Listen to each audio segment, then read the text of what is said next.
días martes a las 10:09.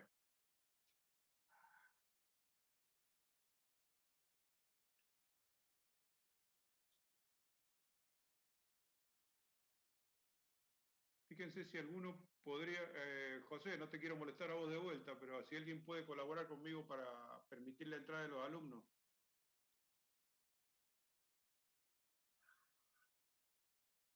Dale, te coloco como anfitrión también, así no nos molestamos tanto a José todas las clases.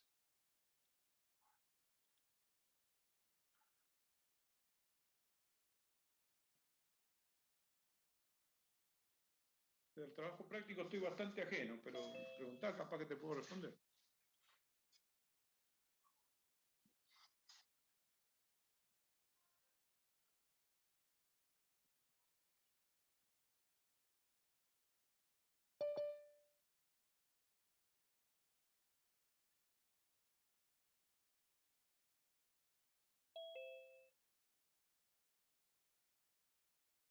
No, entonces puede ser que haya algo que tenga que ver yo, pero no me acuerdo qué es lo que es, ya lo voy a mirar. Pregúntame, por ahí yo te sé responder.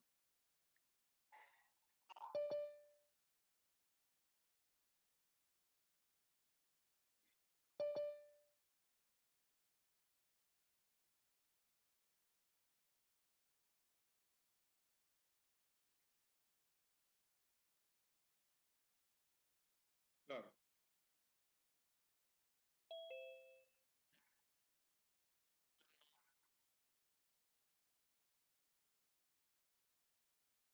Bueno, eso tendría que hablarlo con el profe, con el Juan Carlos Palencia, el Coco, que él es el que le ha dado el práctico ese.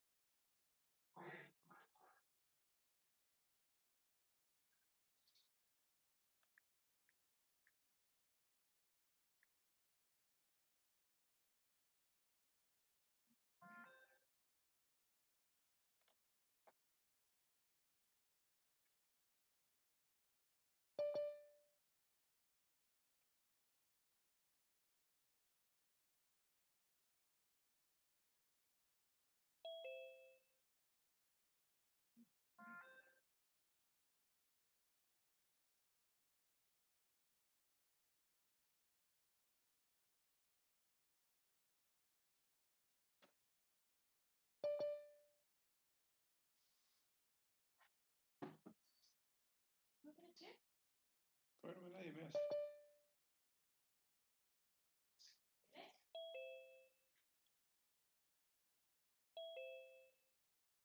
Buenas tardes, profe. Veo que me hizo constitución.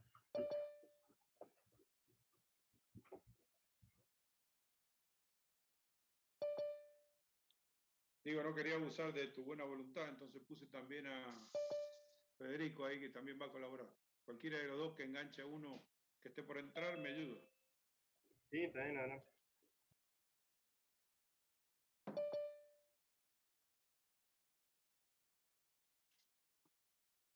Estaba quedando dormido sentado, así me ofrecen un café. ¿Que tuvieron otra clase antes? No, es cansancio general. Ah, por lo menos dos. De vago nomás. Es la vagancia propia de tu edad, digamos. No, mentira, un chiste. No, entonces no me va a anunciar al diario.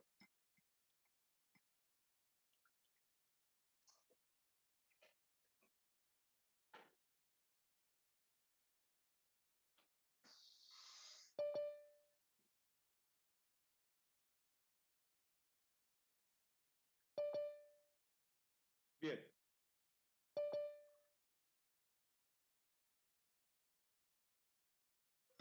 Parece, ¿qué tal? Parece que vamos a hacer menos que la otra vez. Buen día, profe. Hola, hola, amigo. ¿Todo bien?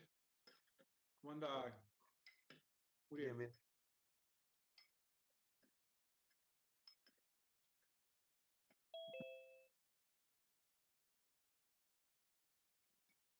Profe, le hago Sí. una pregunta. Dale, Uriel. ¿Qué podemos entender por sumidero sifónico? ¿En cómo? Sumidero sifónico. Porque Sumidero sumidero sifónico es el agujero del inodoro, simplemente un lugar por donde se van las cosas y que tiene una válvula sifónica, una válvula, digamos, física, que es el sifón propiamente dicho, para evitar que los gases entren en contramano. Pero sumidero, la expresión sumidero en general, es cualquier orificio que permita evacuar un líquido o que nos está haciendo incómodo. Puede ser un líquido pluvial, puede ser un líquido cloacal, puede ser un líquido industrial. ¿Está bien? Muy bien. Porque Entonces, la técnica de los sumideros es de que cada sumidero esté conectado al sistema de cañería que le corresponda, es decir, no verter líquidos cloacales en el sistema pluvial ni a la inversa, en los sistemas industriales lo mismo. ¿Está claro? Cada uno lo suyo. perfecto. Gracias, profe. Siempre en este instante tomar la decisión de empezar es difícil, porque por ahí digo, se me van a quedar algunos afuera, pero bueno.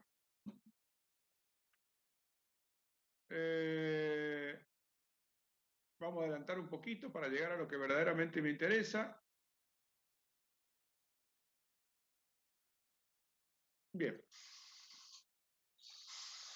Ya la clase pasada terminamos de dar todo una gran vuelta. Disculpen que voy a cerrar una puerta para no molestar a otro trabajador que tenemos en la casa.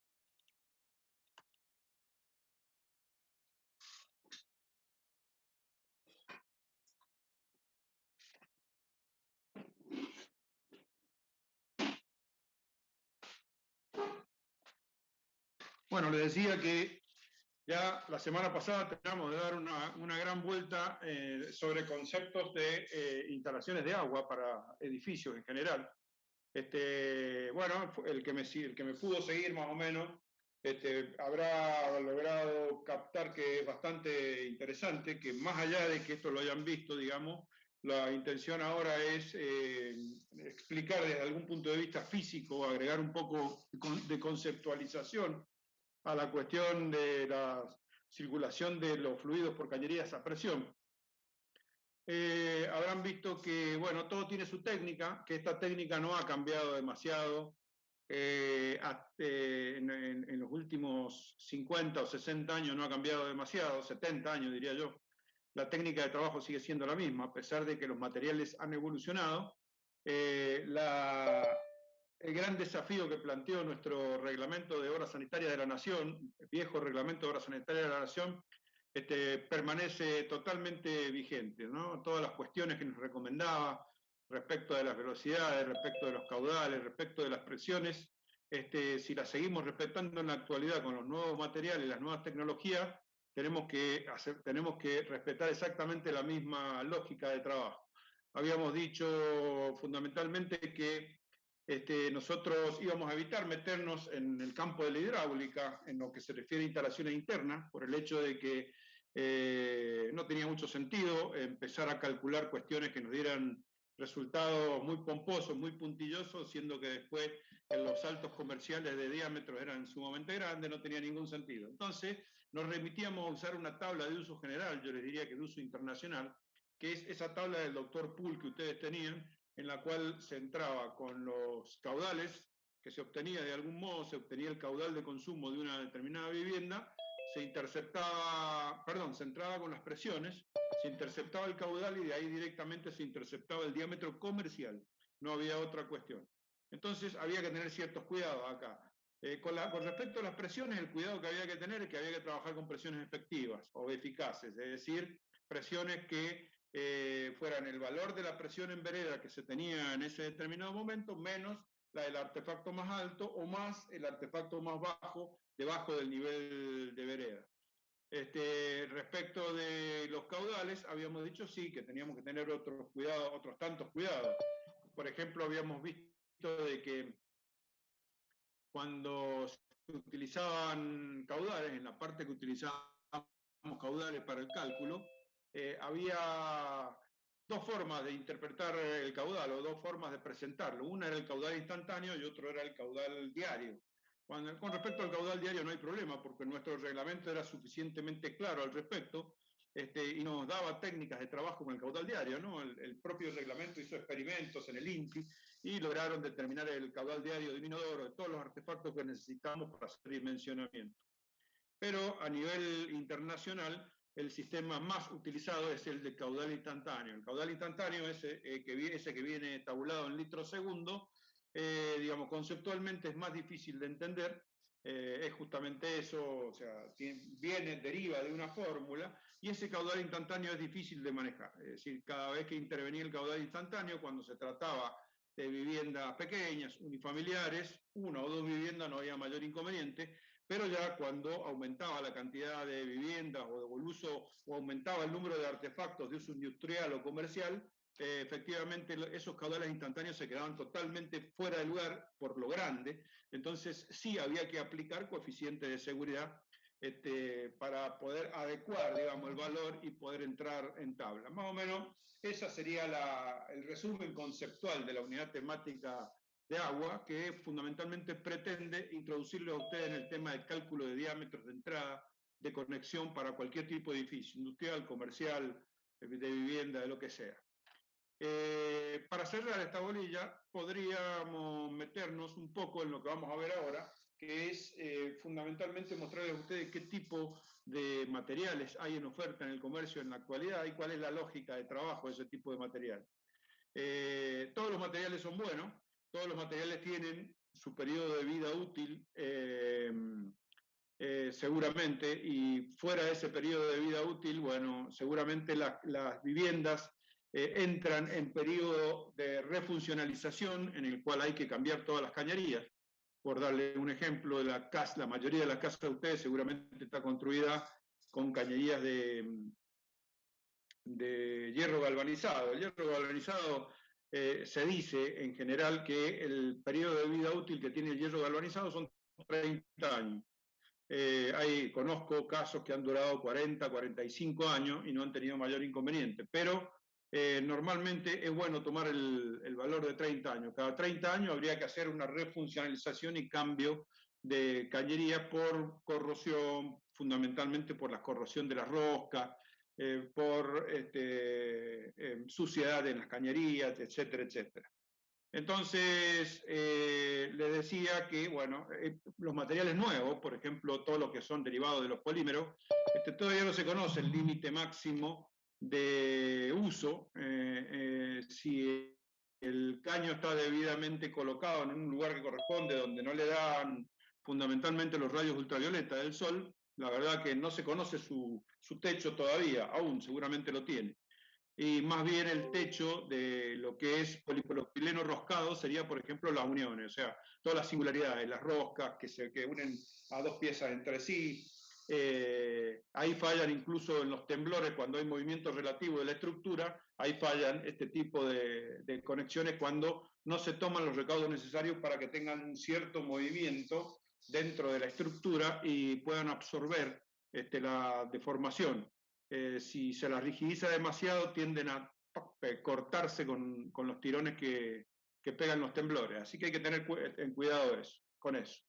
Bueno, para hablarles un poco, recordando un poco cuáles eran los sistemas de captación, teníamos los sistemas de captación, como ven acá arriba, el sistema subterráneo de captación, en donde aprovechábamos el agua, este sistema superior, el sistema subterráneo, en donde aprovechábamos el agua de las distintas napas freáticas. Deben ser conscientes ustedes que del nivel cero que tenemos, que estamos pisando hacia abajo, hay distintas capas de materiales que se han ido depositando en los sucesivos movimientos geológicos desde hace miles de años. Algunas de esas capas son impermeables y otras son permeables. Las capas que son permeables necesariamente por una cuestión de capilaridad están llenas de agua, ¿no? Están saturadas con agua, no llenas. Entonces, bueno, se aprovecha esto para poder hacer una extracción de un agua que en función de la profundidad, en función de distintos factores, tendrá mayor o menor calidad. Ustedes fíjense, bueno, en este caso, por ejemplo, si tienen un río en esta parte de acá arriba, evidentemente debemos esperar una infiltración de parte de ese río. Parte de esa infiltración podrá ser absorbida con este pozo, aguas abajo, supónganse en un valle, ¿no? Un río que hay en la parte superior y un pozo agua abajo. Evidentemente este pozo, en estas condiciones de vasos comunicantes, va a ser un pozo surgente, natural. Es decir, que el agua va a salir naturalmente por la presión propia del río. En este caso, este pozo va a llegar hasta cierto nivel y va a exigir un esfuerzo mecánico para sacar el agua, lo mismo que este pozo que está acá arriba. Estos pozos se denominan semisurgentes y estos pozos se denominan surgentes. Después está la captación superficial que habíamos dicho y la captación meteórica, en donde el hombre aprovechó la captación del agua en la superficie de su vivienda para poder colectarla y utilizarla luego de un tratamiento mínimo de decantación o mínimo. A nivel industrial, a nivel de ciudad, bueno, hay obras de captación en los ríos, por ejemplo. Estas obras de captación normalmente tienen, la primera condición que tienen es que tienen que separarse algo de la costa para evitar lo máximo posible la contaminación. Hay que pensar siempre que los ríos vienen de aguas arriba, seguramente atravesando ciudades que pueden llegar a vertir, no sé bien cómo se dice, desechos en esos ríos, entonces, bueno, hay que tener muchísimo cuidado. En función de eso, con una batería de bombas, como se ve acá, se eleva el agua y se lleva a un lugar de tratamiento. Este es un ejemplo de un pozo para un riego de una finca, en donde tienen, en la parte inferior se ha llegado a la capa, a la napa impermeable, y se produce la absorción atravesando un filtro. Un sistema muy, muy conocido ya en todas las fincas. Bueno, este es un sistema de captación de aguas pluviales. Ustedes, este sistema de agua meteórica, este balancín que ustedes ven acá, es un sistema sumamente ingenioso que, mediante el cual se logra que, pónganle que la lluvia, que caiga una lluvia que dure 1 hora, ¿no? Entonces, en los primeros 5 minutos, el agua va llenando, cae por esta canaleta, cae por este caño y va llenando un balancín en este punto.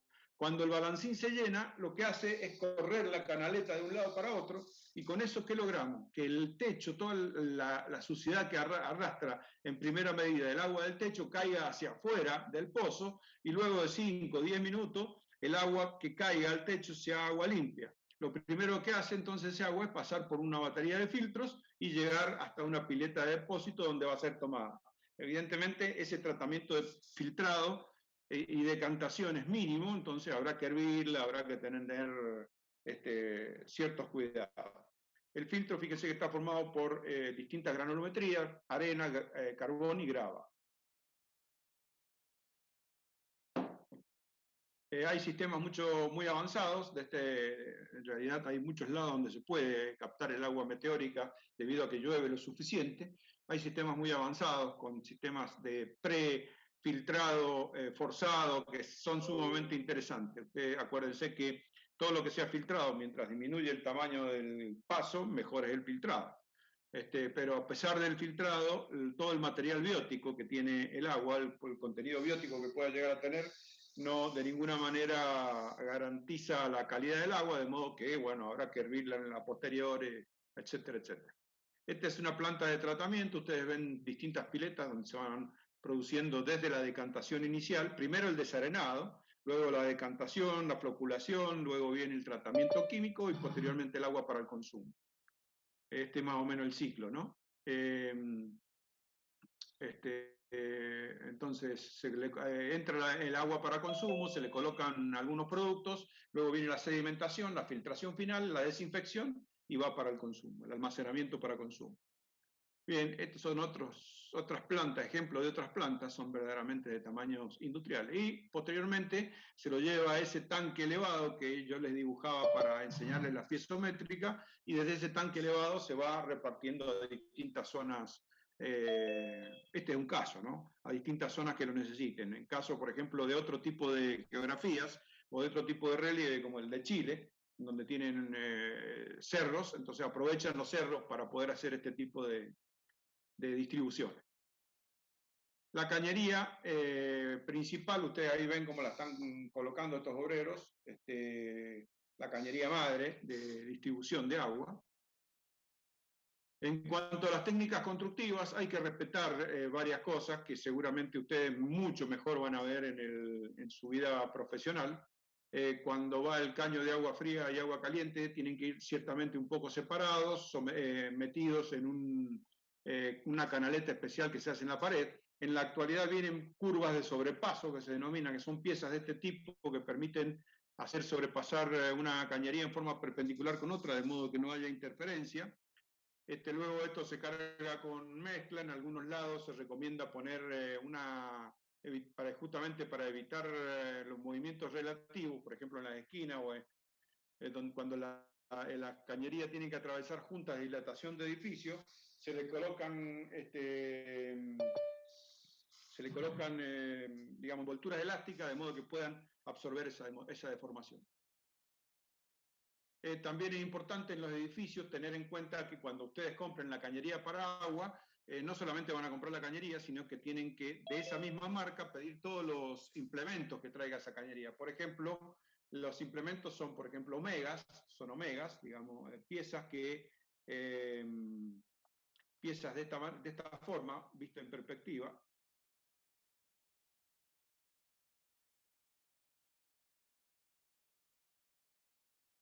piezas de esta forma que van a poder permitir sostener la cañería a la pared. Estas omegas, fíjense ustedes que esas omegas pueden aplicar presión, como esta pieza que está acá, o pueden ser omegas deslizantes, como esa pieza que está acá. Esas omegas deslizantes van de vez en cuando, de modo que la cañería pueda absorber los movimientos de dilatación, por ejemplo, los provocados por el agua caliente. Cuando ustedes tienen cañería de agua caliente, que puede el agua llegar de ir de 20 a 60 grados, evidentemente va a haber una dilatación, entonces cada tanto en la cañería va a haber que colocarle estas omegas que permitan el deslizamiento de la cañería.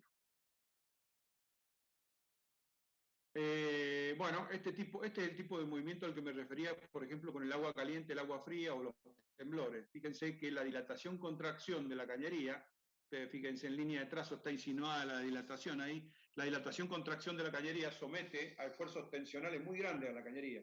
Entonces, a lo largo del tiempo, con el correr de los años, de las décadas incluso, puede llegar un momento en que se produzca la rotura. Justamente las roturas fundamentalmente se producen en las zonas críticas de las singularidades, de los codos, de las curvas, de todos los implementos. Para cañería de grandes magnitudes se utiliza el truco de hacerle omega de vez en cuando. Esa omega permite en muy buena medida absorber dilataciones y contracciones de la cañería. Nunca se equivoquen de hacer una cañería de punta a punta derecha, colóquenle la omega esa, porque, sobre las de agua caliente quiero decir, ¿no? Porque verdaderamente tienen un problema de dilatación-contracción muy grande. ¿Y ese omega Bien, ahí contrarresta eso? ¿Cómo? Hacer el omega físico ese con los codos contrarresta las dilataciones. Claro, claro, exactamente. Ese omega, o sea, cuando esa cañería omega, suponete, se va a deformar de esta manera. Vamos a dibujarlo medio grueso. Se va a deformar de esta manera. Es decir, va a ponerle en un proceso de dilatación, se va a transformar de un sector rectangular en un sector trapecial. ¿Te das cuenta? Por propia elasticidad de la cañería, eso no hay mayor inconveniente. Absorbe muy bien el movimiento. Bárbaro, profe. ¿Las omegas se colocan solo si la cañería va descubierto? Las omegas tienen que colocarse con la cañería descubierto. No tiene sentido que se coloque la omega si la cañería va perdida, pónganle dentro de una canaleta y después con mezcla arriba. No tiene ningún sentido. La omega es, por ejemplo, cuando ustedes colocan en una bajada de un edificio, en un pleno, para que la cañería no quede suelta, porque una cañería suelta de 30, 40 metros de altura es como la cuerda de una guitarra. En las vibraciones de los temblores va a empezar a moverse como la cuerda de una guitarra, eso. O sea, no puede quedar suelta, ¿entienden? ¿Se entendió eso? Sí, muchas gracias. Bueno, acá tienen varios tipos de omega. En el caso se señalan los puntos fijos y los puntos deslizantes y puntos fijos para, digamos, sectorizar la cañería en distintos lugares. En cuanto a la ubicación de las cañerías, normalmente la cañería va a entre 30 y 45 centímetros de altura, digamos, siempre encima de los zócalos, arriba del piso terminado me refería. De ese modo, entonces, los chicotes que se sacan para el inodoro, para el bidet, van de abajo hacia arriba. Normalmente, en un sector de la cañería, por ejemplo, por acá, antes de que entre a alimentar todos los artefactos, se colocaría una válvula para el agua fría y una válvula para el agua caliente para poder sectorizar esa unidad locativa sanitaria en forma independiente y poder repararla sin interrumpir el servicio al resto de la cañería de la casa. Recuerdan ustedes que el otro día le hablaba de artefactos peligrosos. Este concepto de artefactos peligrosos no corre para viviendas unifamiliares de 1 y 2 plantas porque no es para tanto la cuestión. En el caso de que se hubiera tratado de artefactos peligrosos, la cañería yo les recomendaba que la cañería fuera a esta altura y de ahí se bajara y conectara al inodoro que se comportaba como un artefacto peligroso, pero siempre por encima del nivel de desborde del inodoro. ¿Recuerdan eso? Bueno, en esos casos, como es difícil llevar la cañería a esta altura, ¿no? Pónganle a 90 centímetros, 1 metro de altura, lo que se hace es llevarla perdida en el cielorraso suspendido. No, en los edificios se lleva la cañería perdida en el cielorraso suspendido y para la conexión de cada artefacto, en lugar de subir este trechito, baja desde el cielorraso y se conecta ahí. Con eso eliminamos todo el problema de artefacto peligroso del bidet, del inodoro, de lo que sea. ¿Se entendió la lógica? Profe, Sí, profe. Sí. ¿y por qué dice que es complicado o difícil llevarla a 90 centímetros? Yo diría no recomendable, porque en un baño con revestimiento, digamos, en una unidad locativa con revestimiento cerámico no habría problema. Porque vos colocás la cañería, luego le colocás el cerámico encima y nada, no se ve nunca más.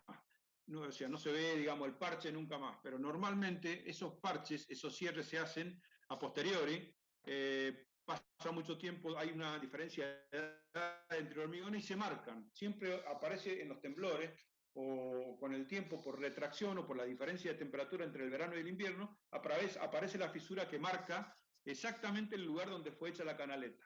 Entonces, si no hubiera revestimiento cerámico, vos, una casa nueva, de repente aparecería a una determinada altura la marca. Es preferible que pase abajo, escondida en los artefactos.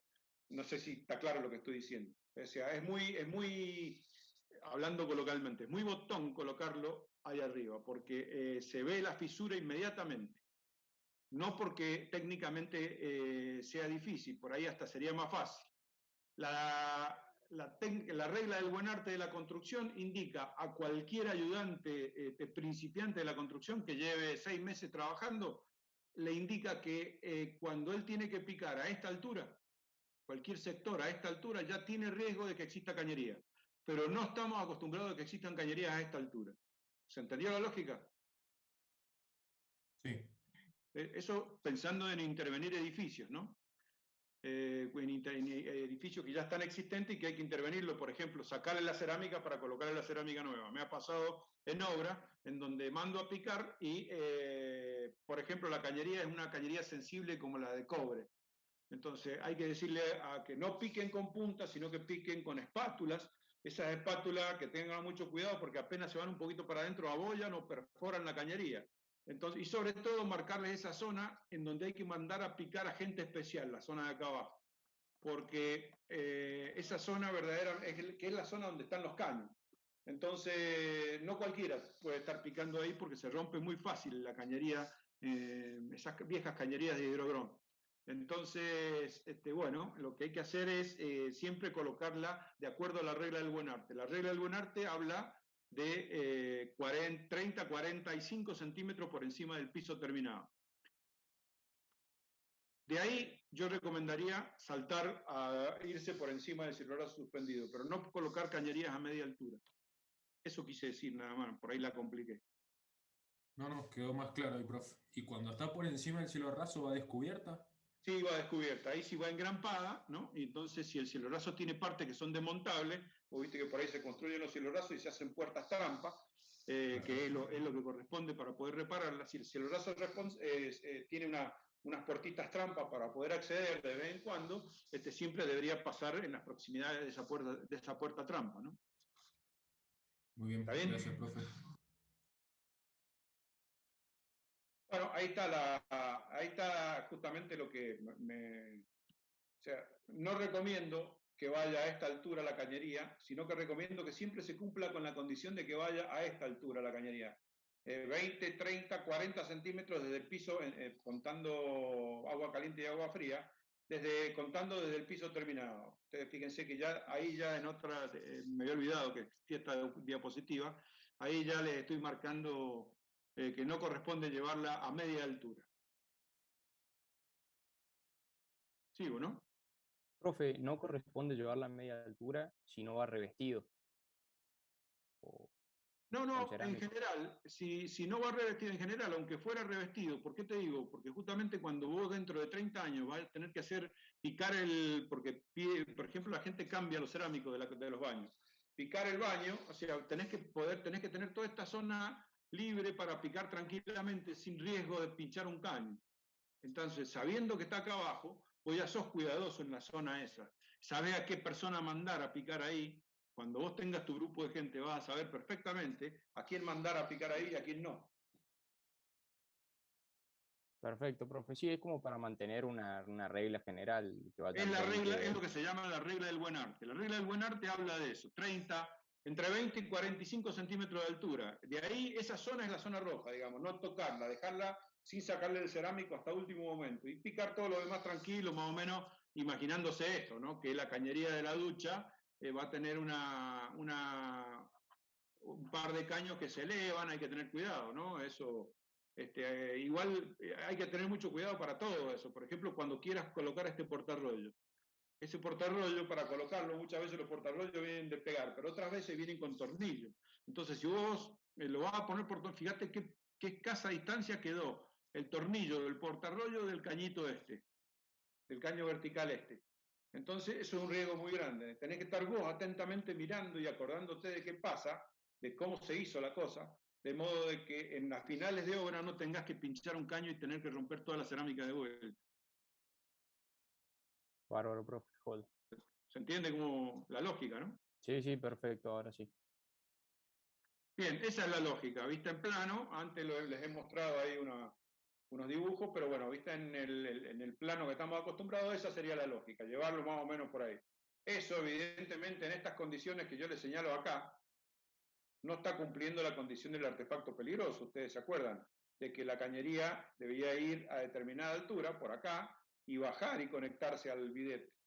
¿Está bien lo que dije? O, de lo contrario, debería haber hecho esto la cañería, venir así, subir y recién bajar para conectarse al bidet. Esos detalles ténganlo en cuenta. Porque se acuerdan que ustedes, que esta omega que yo fabricaba artificial, esta omega artificial que yo fabricaba acá, la función que cumplía era irse por encima del nivel de desborde del bidet, de modo que nunca el agua pueda llegar a contaminar en contramano, a contraflujo, el agua, la cañería de agua. ¿Se acuerdan? Claro, eso Sí, sí profe. tengo algo conectado en el piso de abajo en esa misma bajada. Exactamente. Eso para edificios estamos hablando siempre. Para casas particulares no hay problema en hacerlo como se ha planteado, es decir, hacerlo sin esto. Así A como... menos que sea una casa de 2 pisos y haya riesgo del piso abajo. Claro, yo te diría que por mi experiencia en una casa de 2 pisos no hay problema. Tampoco hay problema, porque es muy poca la carga, no hay problema, una vivienda unifamiliar, no hay inconveniente. El problema es cuando están mezclando vecinos diferentes, ¿no? Cuando es un edificio.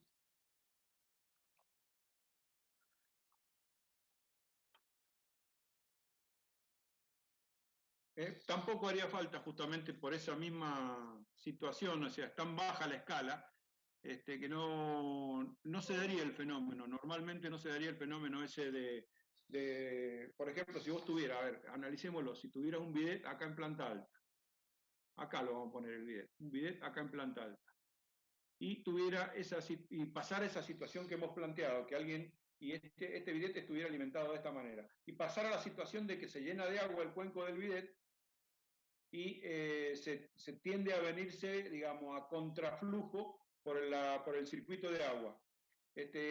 Si no hemos equivocado y hemos conectado el agua por acá abajo, lo que va a pasar es que se va a venir por este caño, va a bajar y va a tratar de entrar a esta pileta. En la teoría sí se cumple, digamos, en la teoría deberíamos tratar de evitarlo, es decir, la conexión esta tendría que haber sido así, así, así, y de ahí conectar. ¿Para qué? Para quedar por encima del nivel de desborde del bidet. Digamos, para no contradecirme. ¿Qué es lo que quiero decirle con esto? Mi experiencia indica que en una casa unifamiliar de 2 plantas no hay inconveniente. En una unifamiliar de 2 plantas no hay inconveniente. Pero bueno, para no contradecirme, también consideremos que acá puede haber algún peligro, entonces cuando hagamos la conexión del bidet de planta alta, hagámosla con por lo menos hagámosle la omega esta que les estoy señalando, de modo de evitar el inconveniente. ¿Quedó claro? Sí, perfecto. Profe, una duda. Si yo quiero no materializarlo, sino dejar por escrito, ¿eso dónde lo vería? ¿En el corte? Exactamente, en el corte. Vos viste que los cortes en instalaciones sanitarias son son transparencias en realidad. Deberían llamarse transparencias y no cortes. Vos fíjate que es la vista del corte y vos ves distintos artefactos que están a distintas profundidades. Son más bien una transparencia y no un corte. ¿Se entiende lo que digo? Sí, sí. Bueno, entonces en algún punto tendrías que buscarte uno de los cortes que le señale al constructor que haga ese dispositivo, ese truco de omega con la cañería. Vea, muchas gracias. A todo esto, hablando de eso, he recordado que estuve pispeando la clase de ayer y veo que hay muy pocos que han avanzado con el plano. Me tiene preocupado eso porque la verdad que deberían juntarse más y avanzar con el plano, porque en algún punto vamos a tomar una determinación de el que no cumpla con los plazos de los planos directamente no es que lo vayamos a anular ni lo vayamos a dejar en llanta, sino que lo vamos a transformar en regular directamente y va a tener que rendir el final de la materia. Y los que me vienen siguiendo sería una lástima que les pase. ¿Queda claro eso? Sí, profe. Sí,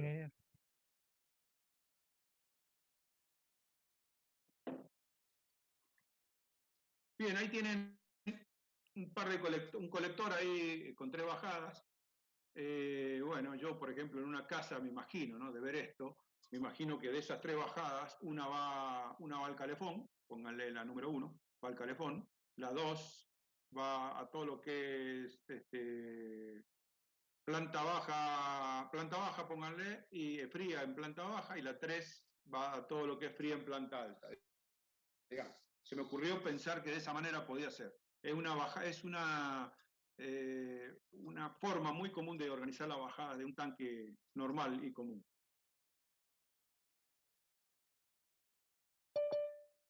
Bueno, ahí tienen distintos artefactitos con sus alturas, las alturas están reguladas.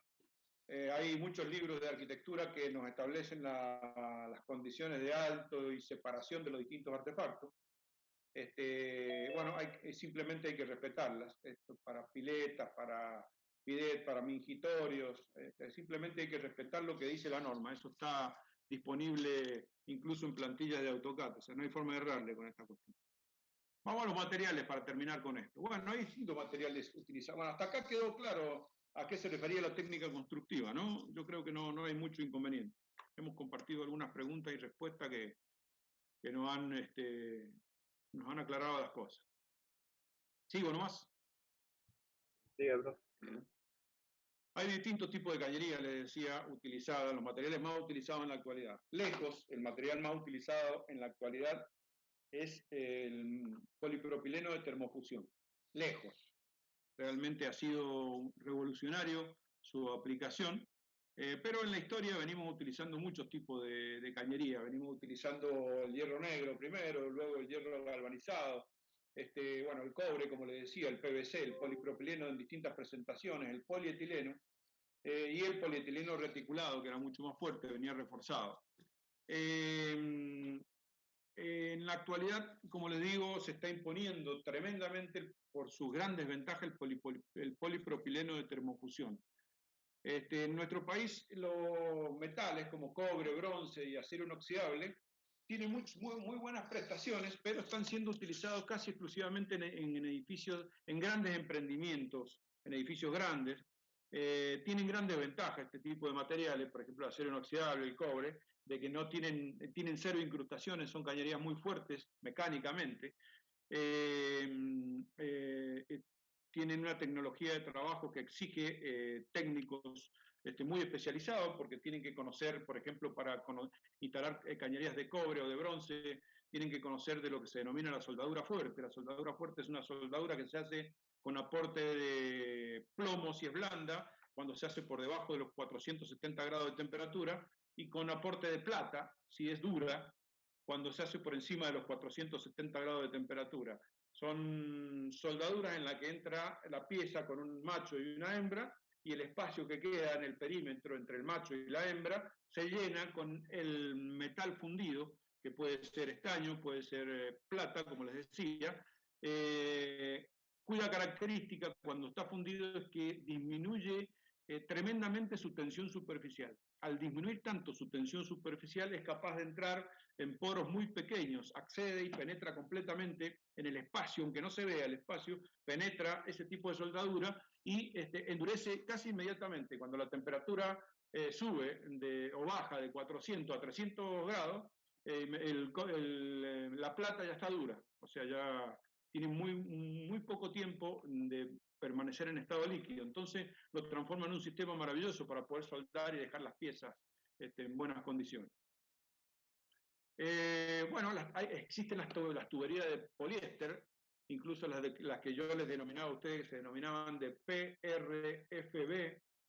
Estas tuberías también vienen con un sistema de machembrado, en algunas de ellas vienen con un sistema de O-ring para el cierre, pero la mayoría se cierran con juntas de presión y pegamentos especiales, y sirven para grandes instalaciones, para instalaciones de redes. Van sus diámetros entre los 400 y los 1500 milímetros. Bueno, resiste muchísimo, no tiene problemas de corrosión electrolítica. Acuérdense que uno de los grandes problemas es la corrosión electrolítica, es decir, cuando nosotros tenemos dos metales de distinto potencial eléctrico en contacto, como el potencial eléctrico son los electrones que hay en el último nivel energético, si este es el núcleo, este tiene un par de electrones en el último nivel energético y el otro metal tiene 3 electrones en el último nivel energético, 4, o 4, pónganle. Entonces, ¿qué es lo que va a pasar? Cuando entran en contacto uno con el otro, se van a tender a equilibrar eléctricamente, y la fuga de un electrón de un átomo a otro significa corrosión. Esa es ni más ni menos que la corrosión.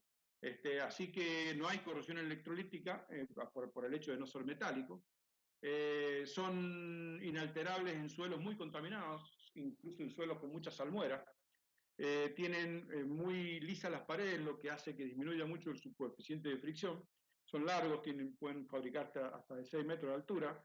Es muy caro el transporte de los grandes diámetros porque no se puede llevar nada más que eso.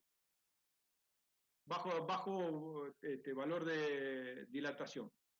Y como es tan inalterable, puede conducir aguas de distinta calidad, incluso en cuanto a su pH, aguas muy ácidas o aguas muy básicas.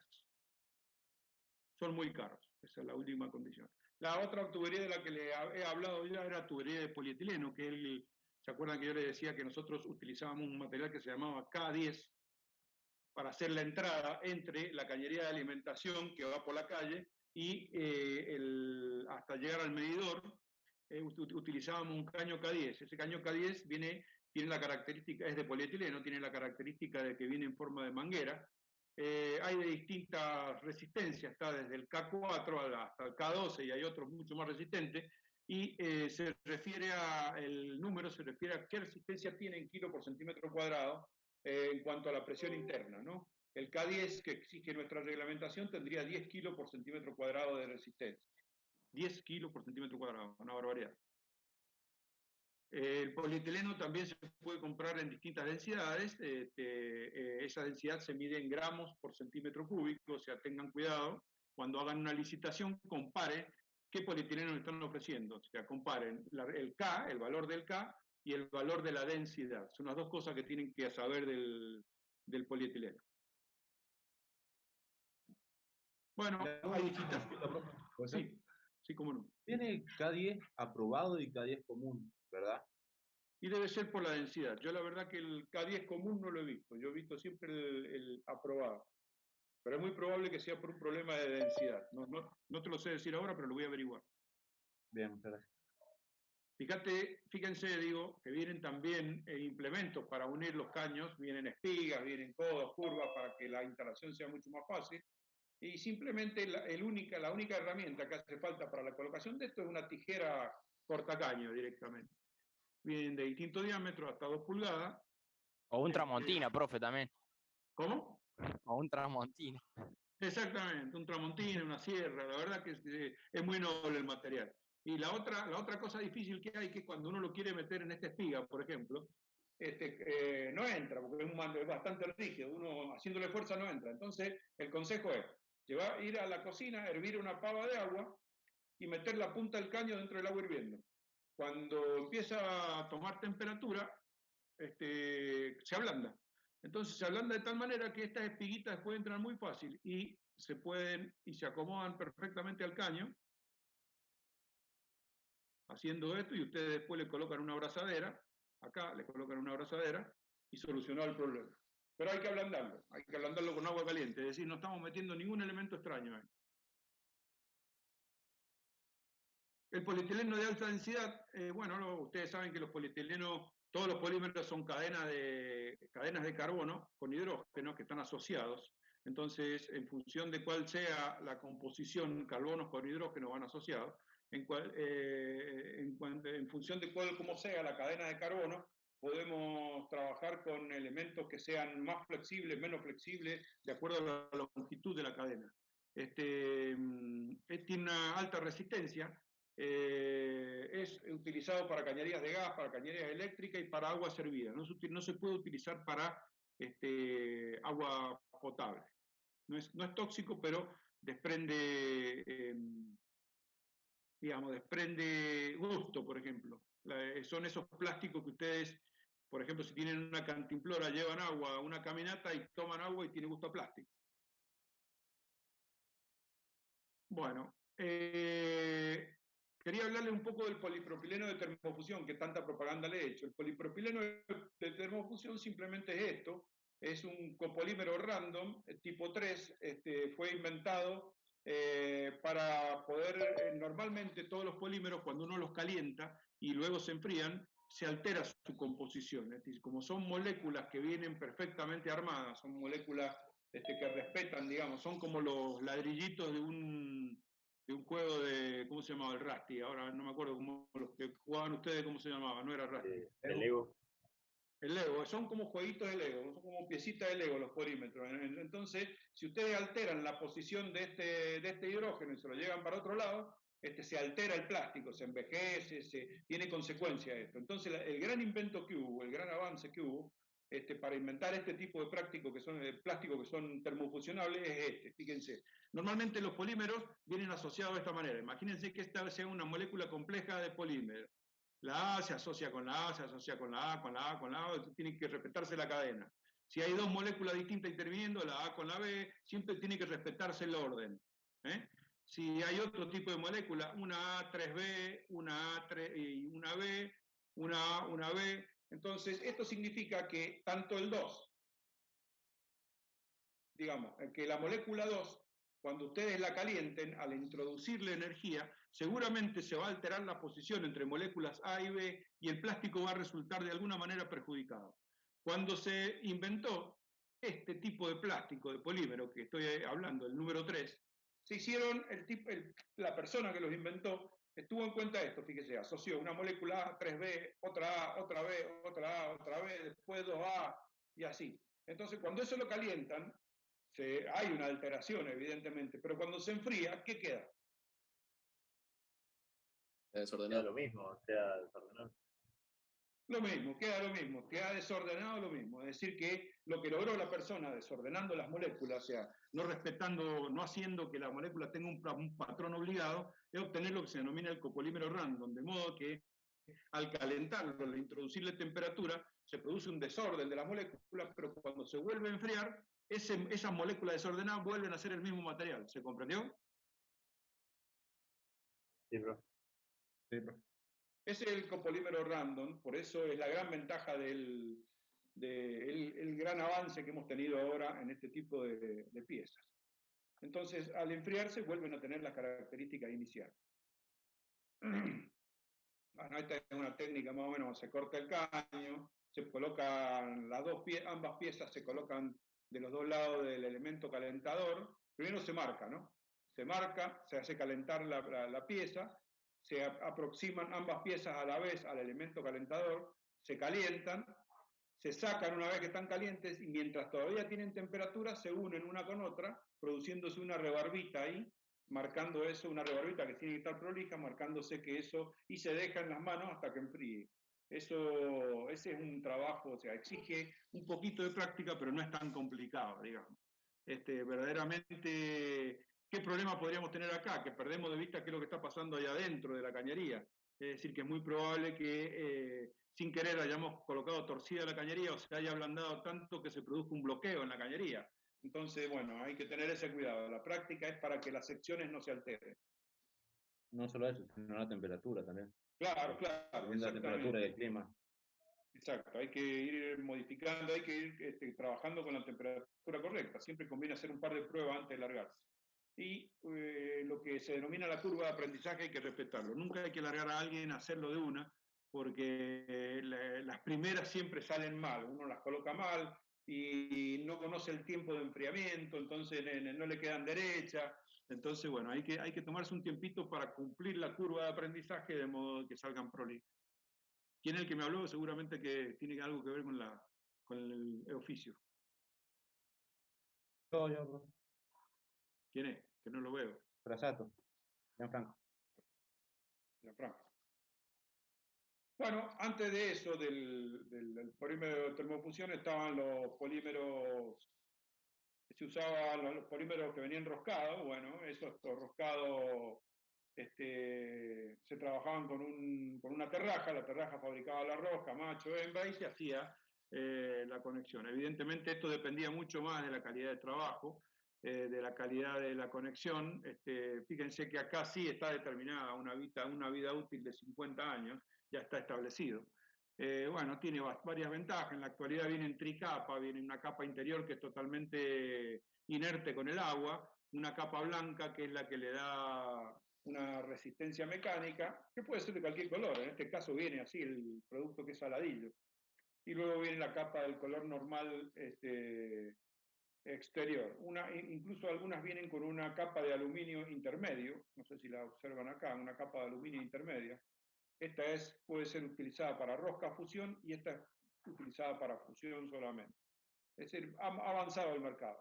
En las cañerías viejas de hierro, quería contarles una historia, o en las cañerías actuales por ahí de gas, que lo vamos a ver en gas, cuando ustedes colocaban una cañería de hierro perdida en el lecho del suelo, normalmente había que protegerla para las corrientes galvánicas que se producen.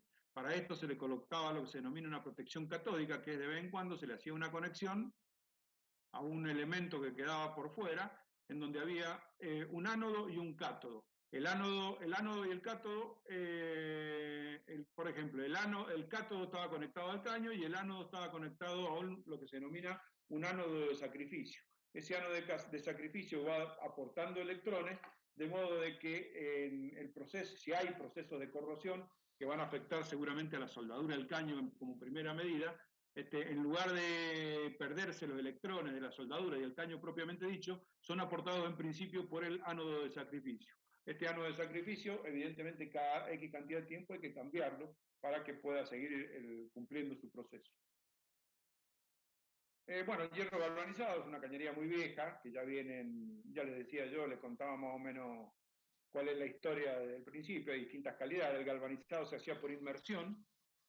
La rosca de esos caños se hacían con grandes terrajas y bancos. Bueno, varias piezas que se aplicaban.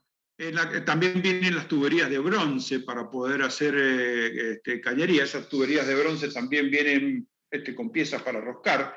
Y vienen con piezas, las de cobre, vienen con piezas para soldar, que es la que les contaba al principio.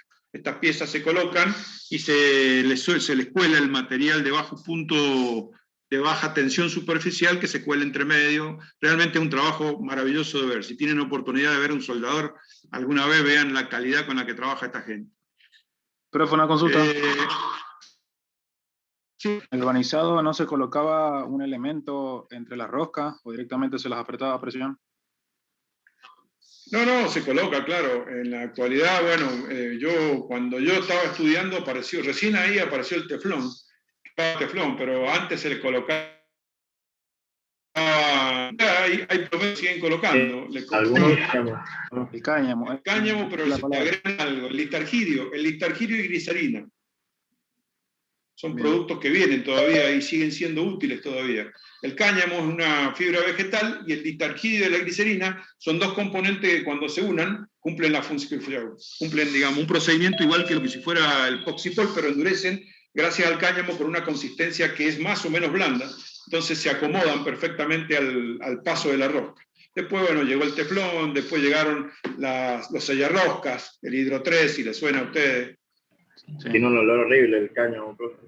Sí, tiene un olor feo, es verdad. Es verdad. Profe, Pero y en el de rosca, en el PVC, que le colocaban teflón y después el sellarrosca, ese era el Sí. proceso para que No, tenga no. un buen sellado. No, el teflón, normalmente el teflón venía para poner solo. Yo recuerdo que cuando aprendí esta cuestión con un plomero, el tipo lo que hacía era colocarse la pieza con la rosca macho y le daba 14 vueltas con teflón.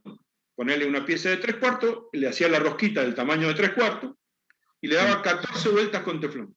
Entre 11 y 14 recuerdo que era la cuenta. Él iba sacando y luego lo enroscaba y enroscaba fenómeno y agarraba bien, pero no le ponía otra cosa.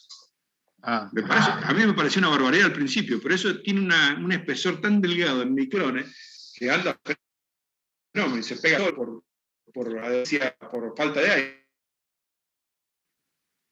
exacto. Bien, gracias.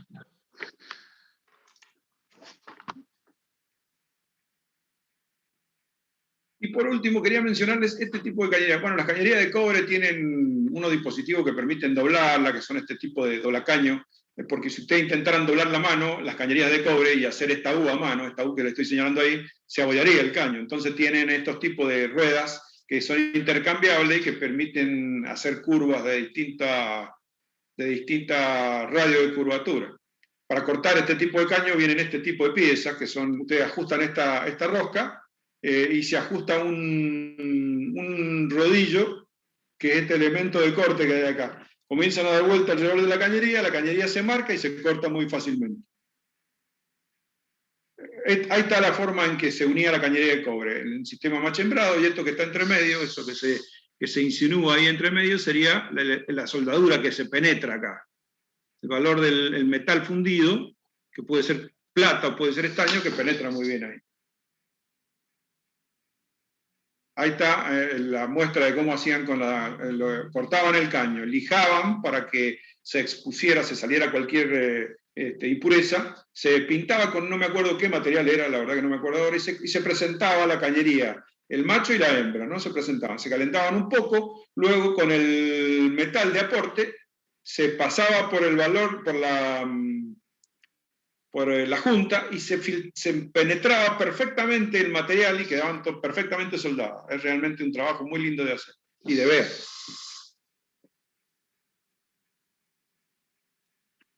Bueno, también vienen las tuberías de latón, que tienen una técnica parecida a la anterior, y también viene una técnica que es totalmente desconocida acá en Mendoza, que es la del acero inoxidable. El acero inoxidable, me ha tocado ver solamente edificios construidos en Buenos Aires con esto, que son cañerías que viene toda la cañería, como ustedes la conocen, totalmente lisa, y vienen todas las piezas con una expansión en su extremo, de modo que entre la cañería ahí.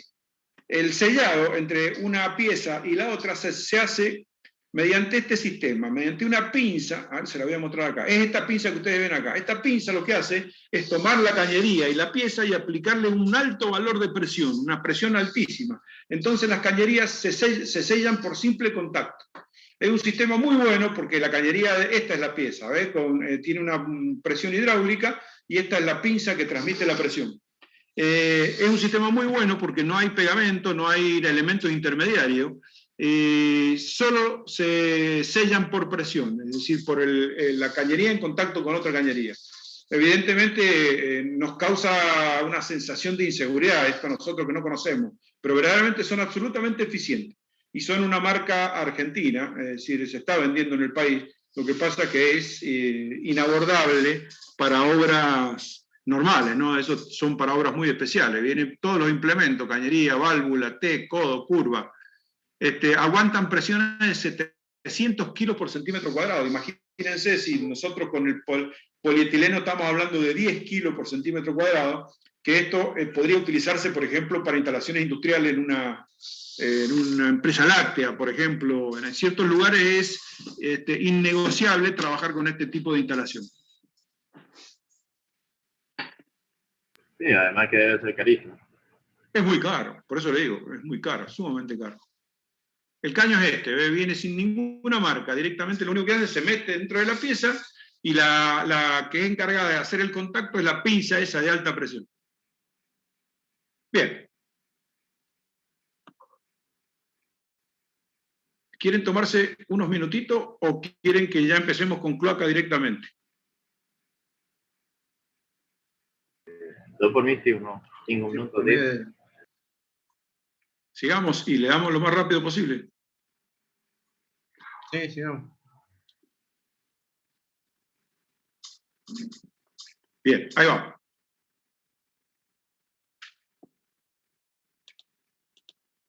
Bien, ¿qué conclusión sacamos de todo esto que hemos hablado?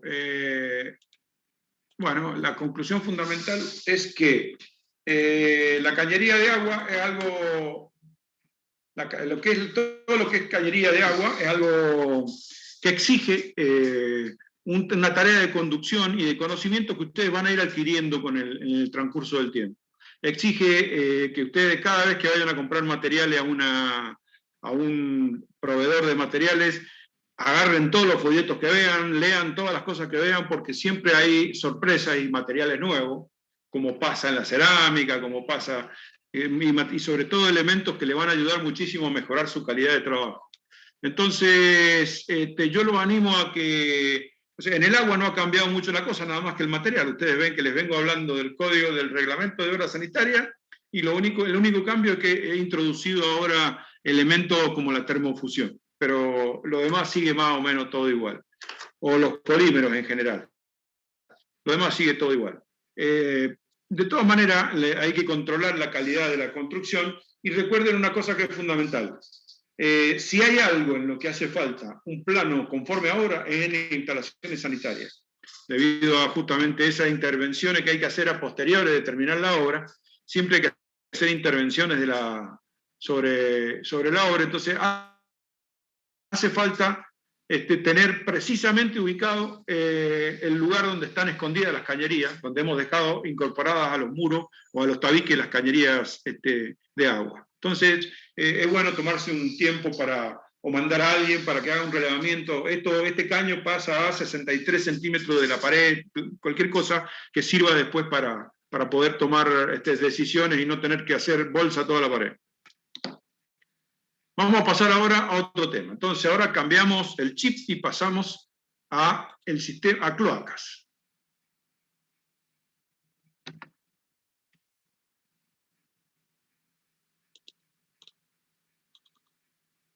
Vamos a tratar de compartir pantalla.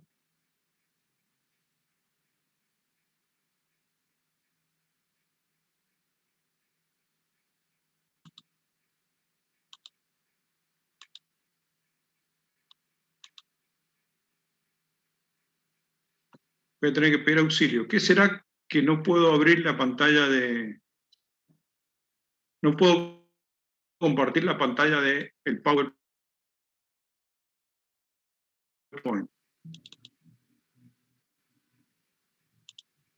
No me salen las opciones, no sé por qué. Creo que esté usted de anfitrión. Vamos a verificarlo, no vaya a ser que me haya ido. Sí, estoy de anfitrión. No, pero lo que dice es que no le aparece la pantalla. No tendrá muchas pantallas abiertas y tiene que apretar la flechita para que aparezcan más. Como que aparecen en otra ventanita. A ver, sí. Fíjate, tengo 3 pantallitas abiertas nada más. En básico, en avanzado tengo otras 3 y en archivos tengo... Pero no veo en ningún lado el PowerPoint que les quiero pasar. ¿Y tiene el PowerPoint abierto? Sí, está abierto. Acá lo tengo en la vista yo ahora. Qué raro. ¿Qué puede estar pasando? Profe, ¿no le da la opción de poner compartir pantalla? Sí, eso, mira, voy a clicar compartir pantalla ahora. Se me abre y tengo la pantalla donde están ustedes una pizarra que tengo abierta, que es donde yo les escribo, y otra donde está mi teléfono conectado acá. Creo que si Profe, usted pone si donde no, estamos guárdelo como- nosotros y después pone el PowerPoint, o sea, se le va a mostrar toda la ventana, me parece. Bueno, Si no, voy a hacer guárdelo una como PDF y lo comparte. Profe, Entonces, en avanzado creo que puede ponerlo de PowerPoint. ¿En dónde? En la parte dice compartir. Ahí ya se tenía ve una el base con PowerPoint. avanzado Profe, y- ahí se está viendo. ¿Se abrió? Sí, Sí, ahí profe, quedó el se está PowerPoint. viendo.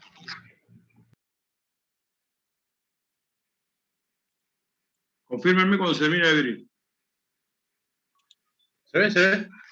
¿Se ve? ¿Está? ¿Está el sistema dinámico, dice ahí? Ah, Ahora ya sé sí, lo que sí, pasa. profe. Está Ya la la presentación. película ahí. Esperen que voy a anular la película. Ah, ese es el problema que tengo. Gracias por todo. Eso es evidentemente un trabajo de colaboración. Disculpen, voy a anular la película.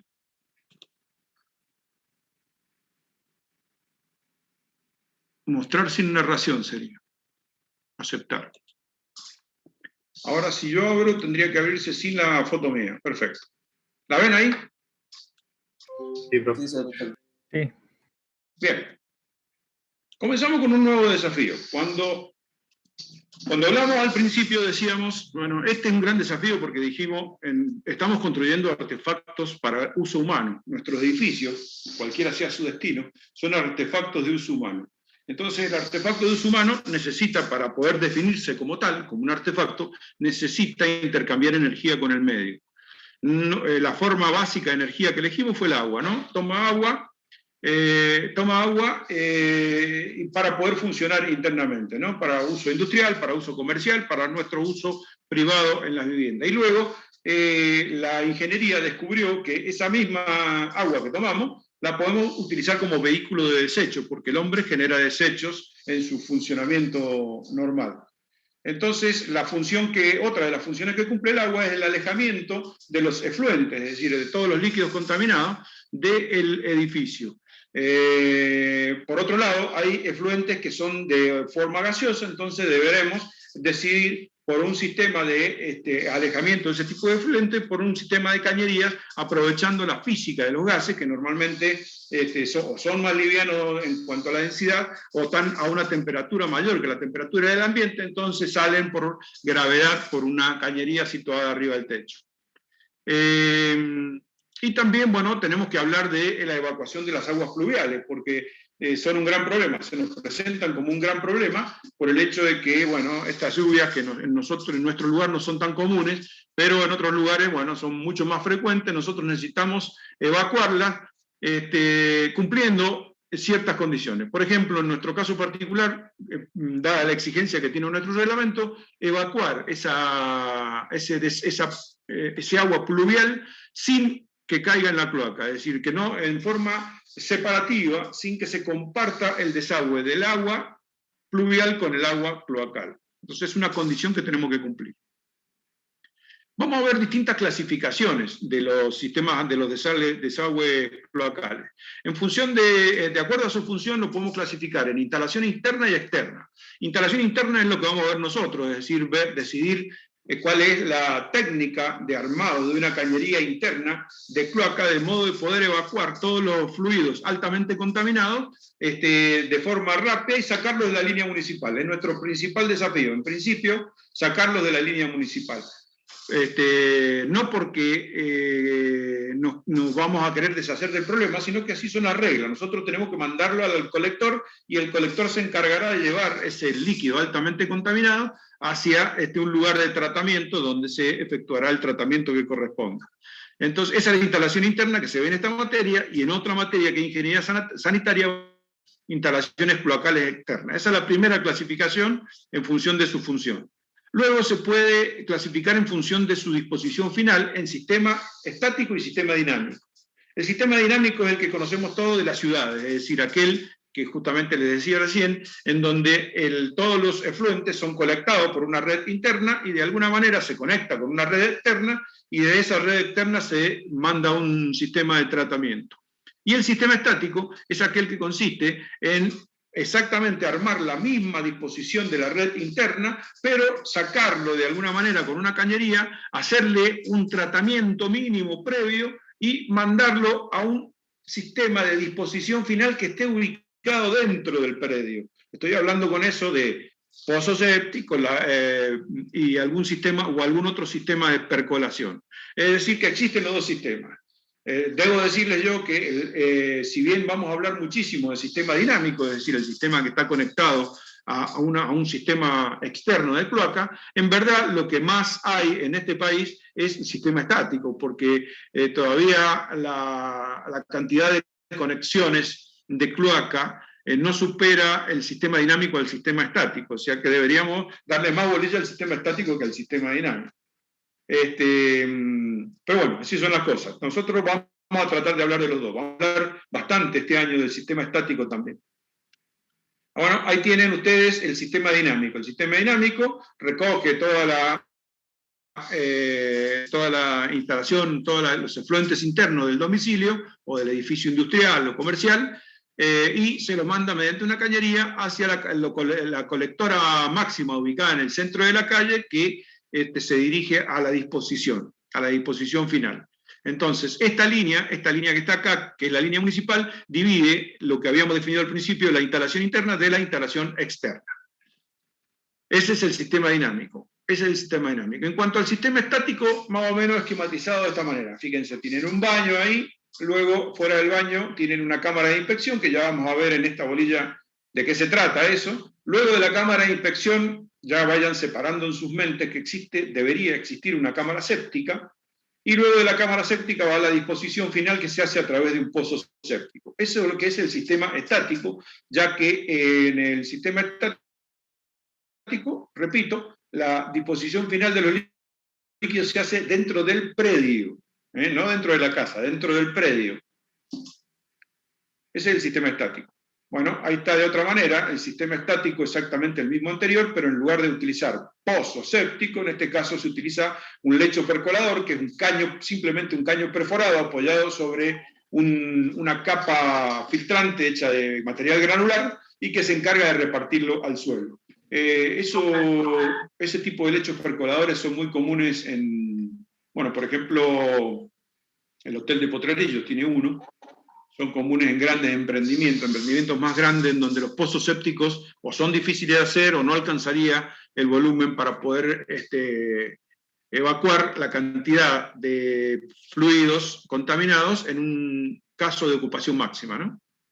Bueno, se entiende entonces la gran diferencia entre sistema estático y sistema dinámico. El sistema dinámico se conecta con la red externa, el sistema estático, los efluentes son resueltos dentro del predio.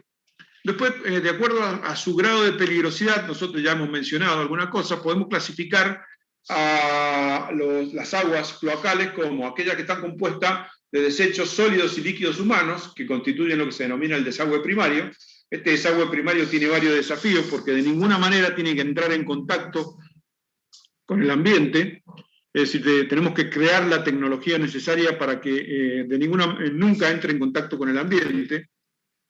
Luego vienen los desagües secundarios, que se ocupan de aguas con un tenor mucho menor de contaminación, que son las aguas sucias de lavado, de higiene, y las aguas limpias de lavado de higiene, también las aguas que se dejan correr.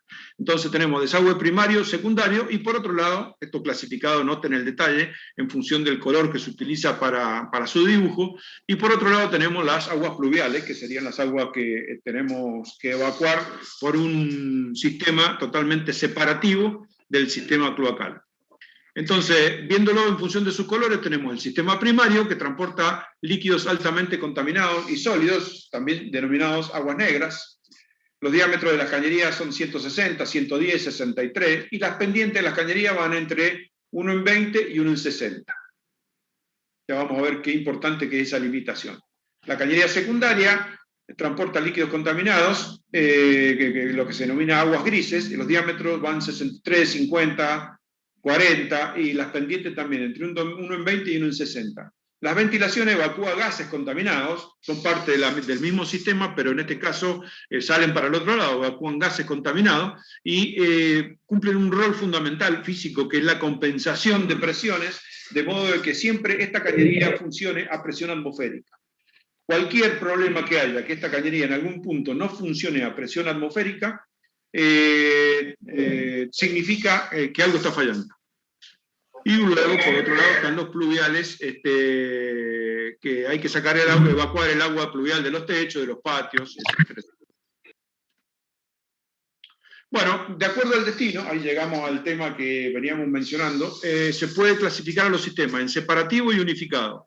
El separativo es aquel, como el que tenemos acá en Mendoza, en donde van por resoluciones separadas, tanto la cloaca como el pluvial van por resoluciones separadas.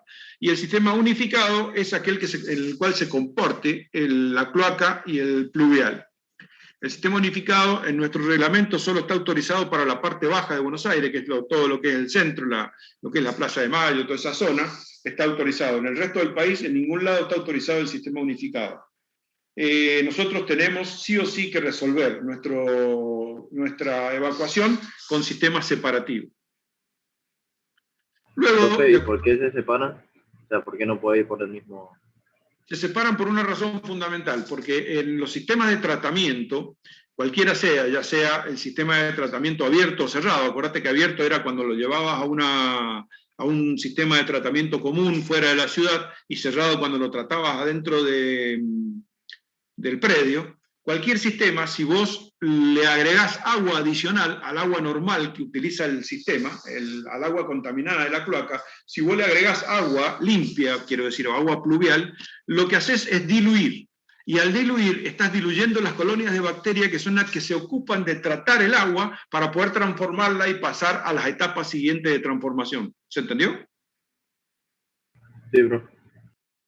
Claro, porque acá lo que trabajan, si bien este proceso de descomposición de la materia orgánica comienza desde el mismo momento en que son evacuadas. Entonces, es un proceso, valga la escatología, es un proceso maravilloso porque es un proceso que ya sale con las bacterias propias que se van a ocupar de su propio tratamiento. Esas bacterias con el tiempo van tratando eso y lo van transformando en un producto de alta densidad, un sólido de alta densidad, que es fácil de decantar, es fácil de separar del agua, y de esa manera podemos ir separando el agua hasta obtener, por ejemplo, lo que pasa acá en Mendoza, a la salida del sistema de tratamiento general, donde ya se está obteniendo agua para poder regar bosques, por ejemplo, digamos, plantaciones que sean, ¿cómo se dice los bosques? Bueno, la silvicultura, el cultivo de árboles para muebles, ¿no? Entonces, cualquier cantidad de agua adicional que llegue hace que las plantas de tratamiento dejen de funcionar correctamente, porque se diluyen las colonias de bacterias. No, repetí lo mismo, pero creo que está entendido, ¿no? Sí, profe, entendí. Profe, yo tenía una duda de por qué es necesaria la cámara séptica. Justamente por eso mismo. En la cámara séptica vos provocás un milagro, un proceso. La cámara séptica... es muy asqueroso lo que te voy a contar. En la cámara séptica se forma, gracias a una bacteria que se llaman bacterias anaerobias, se forma como una cáscara y genera un ambiente en la parte inferior de la cámara séptica sin oxígeno. Ese ambiente es propicio para que vivan las bacterias que se denominan anaerobias. Esas bacterias anaerobias comen materia orgánica y excretan una sustancia muy densa que es el barro podrido. Entonces, que es mucho más fácil de sacar y depositar en otro lugar que sea más correcto. Entonces, la cámara séptica, la función que cumple es sacar todos los sólidos del agua contaminada que sacamos de adentro de una vivienda o de un edificio y permitir únicamente que pasen líquidos al pozo séptico o al lecho percolador. ¿Se entendió? Perfecto, profe, ahí me quedó más claro. Lo vamos a ver eso, sobradamente, lo vamos a ver, les va a quedar re claro. Les voy a enseñarles sistemas para calcular el tamaño de la cámara séptica, para calcular cuánto tiempo va a llevar filtrar el agua, bueno, todo eso. Profe, eso sería, o sea, habría que poner una cámara séptica en los lugares donde no hay una buena filtración, o ese sería el objetivo. Fundamentalmente la cámara séptica cumple la función que yo te contaba, que es la de hacer pasar al pozo séptico solamente líquidos. ¿Por qué razón? Porque si vos dejaras pasar líquidos y sólidos, el sólido va trabajando y va haciendo un proceso de impermeabilización de las paredes permeables del pozo séptico, con lo cual en unos años, en 5 años, el pozo se sale de servicio, ya no es más impermeable y se inunda. ¿Se entendió? Bárbaro, ahí está.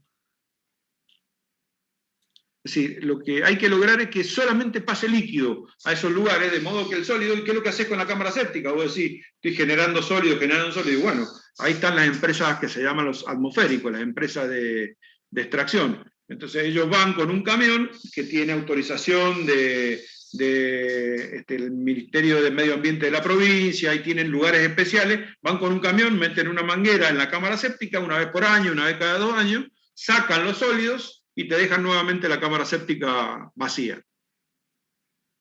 ¿Está bien? Sí, profe, perfecto. Bien, vamos a hablar de los sistemas de ventilación. Sí, dale, dale.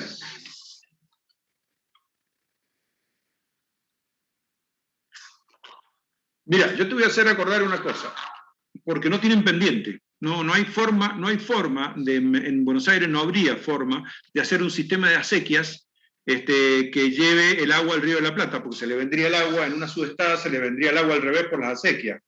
¿Se entiende? En todas las ciudades costeras pasa eso. Vos fíjate, te voy a hacer acordar de las películas. Acordate de las películas que son en Nueva York, donde los ladrones van huyendo de un robo y se meten a un semejante túnel que va en el medio, lleva agua de cloaca. ¿Se acuerdan de eso? Bueno, eso es el sistema unificado. Es decir, ese sistema funciona llevando el agua de cloaca con una pendiente normal. Las alcantarillas, profe.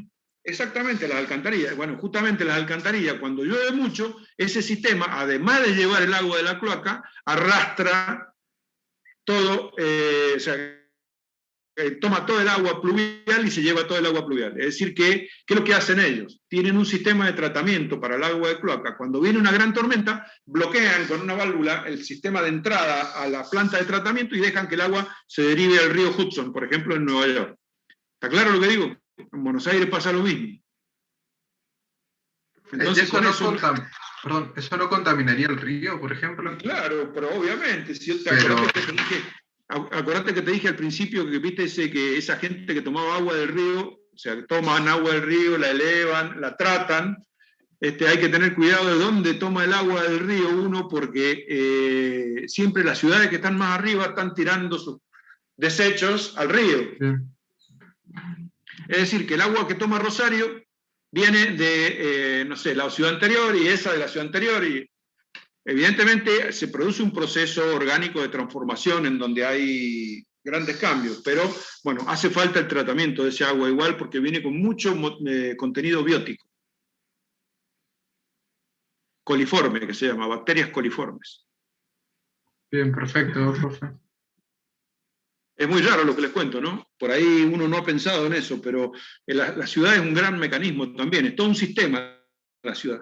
Entonces, nuestro sistema en Mendoza, dadas nuestras pendientes, permite que nosotros tengamos un sistema separativo. Es decir, en una gran tormenta, teóricamente, el agua deriva por las acequias y no nos, digamos, no nos perjudica el sistema de tratamiento. ¿Está claro? Bien, hablemos, para ir terminando ya por hoy, porque no nos queda mucho más tiempo, de los sistemas de ventilación. Los sistemas de ventilación tenemos, acuérdense que la ventilación era una de las cosas fundamentales de este planteo que les estoy haciendo. Entonces fíjense que tienen lo que es la instalación interna, acá la instalación interna con todos sus artefactitos, inodoros, piletas. Viene el sistema de cloaca que sale hasta la colectora que está en la calle, el sistema sale perfectamente. Esta es la boca de registro que estaría en la esquina, esta que está acá es la boca de registro, esa tapa redonda que está en la esquina. Entonces, fíjense, ese sistema, como debe andar siempre a presión atmosférica, obligadamente yo tengo que colocarle un sistema de ventilación doble, es decir, un sistema de ventilación que tome y saque aire desde la parte superior, que son las ventilaciones que tenemos arriba de nuestras casas, y por otro lado, en el otro extremo, que va a ser justo en la boca de registro, ustedes van a ver que la boca de registro tienen unos agujeritos que es por donde se engancha, el sistema también saca y renueva aire, es decir, que todo el equilibrio hidrodinámico del sistema completo, el equilibrio hidrodinámico de todo este sistema, está logrado ganando o sacando aire, ganando, sacando aire por esta ventilación y ganando y sacando aire por esta ventilación. Con eso logro que siempre el aire esté en movimiento en la parte del pelo libre que nos va a dejar la cañería de cloaca. La cañería de cloaca no puede superar el 75% de su sección de líquido, o sea, tiene que haber una parte para que se permita la circulación de los gases. ¿Quedó claro? Profe, y si no lo habría, se haría como un vacío o algo. Claro ¿no? que sí, empieza a haber vacío, empiezan a haber, al haber vacío se generan sistemas de presión que generan burbuja, la burbuja hace ruido, es decir, la burbuja genera tapones hidráulicos directamente, se taponaría la cloaca, andaría a borbotones, entonces sería un gran problema ese. Nosotros necesitamos que fluya como un tobogán.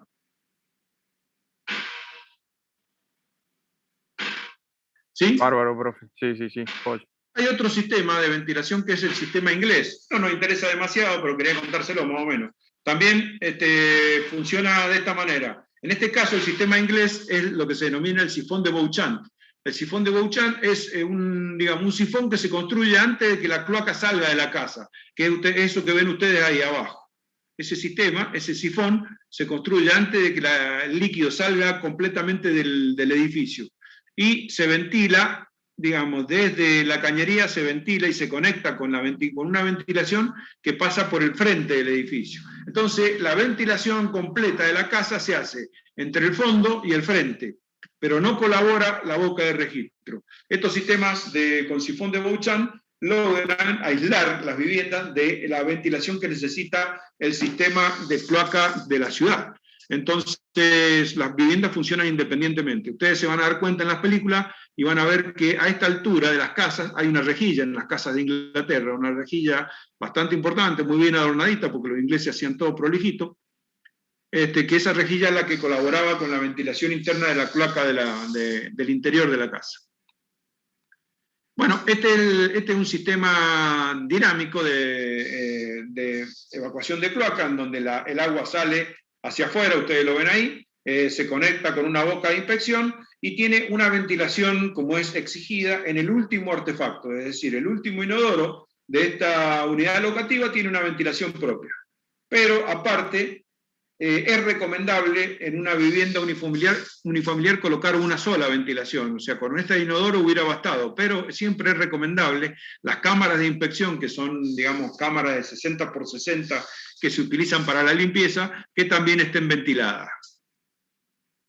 Eso vamos a verlo tranquilo, que lo vamos a ver bien la clase que viene.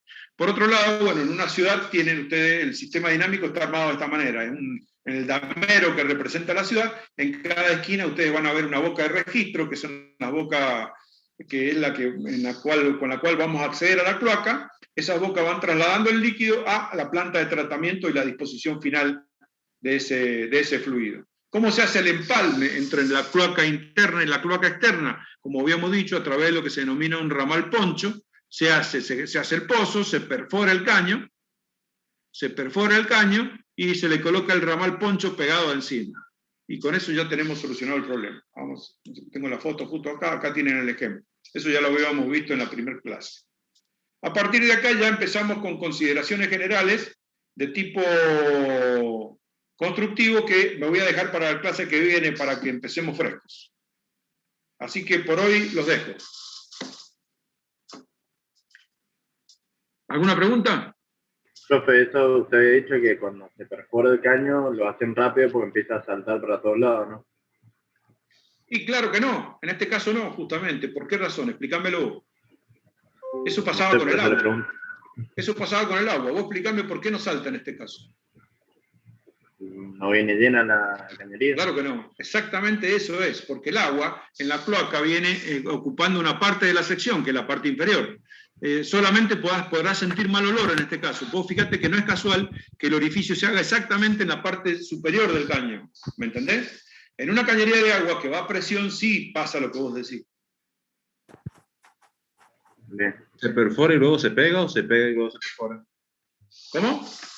Se perfora y luego se pega el caño ese se pega o se ata con unas abrazaderas, bueno, hay distintas soluciones en función de qué tipo de material es. En este caso es pegado porque es de PVC. Bien, y una consulta con respecto a las ventilaciones. Sí. He visto que en algunos planos marcan las ventilaciones de las ventanas. ¿Eso está bien o no? No está bien. La única ventilación que se debería marcar y que no corresponde al plano de cloaca sería la ventilación del calefón. Es la ventilación del calefón que participa, digamos, en nuestro sistema de instalaciones sanitarias, de agua y cloaca, quiero decir, calentando el agua. Entonces convendría, digamos, por una cuestión de arquitectura, marcar la ventilación del calefón. Pero no hay que dibujar más nada de ventilaciones en el plano de cloaca. Sí se dibujan en el plano de gas. Porque acá en el plano de cloaca, si bien estás hablando de gases contaminados, primero que esos gases no tienen que estar en el ambiente. ¿Está bien lo que digo? Segundo, que si estuvieran en el ambiente no son mortales. Vos lo olés, lo sentís mal y te va directamente. En cambio, en el gas, sí, son peligrosísimos. Entonces, ahí sí se marcan las ventanas como ventilación. Bien, muchas gracias.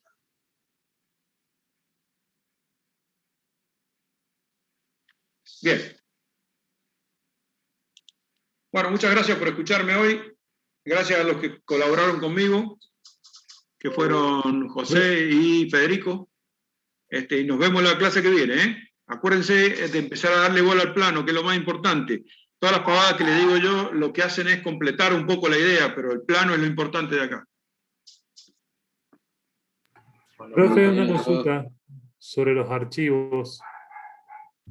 Usted comentó que estos PowerPoint que usted muestra tienen como unos comentarios en el pie sí. en el pie de la imagen. Claro.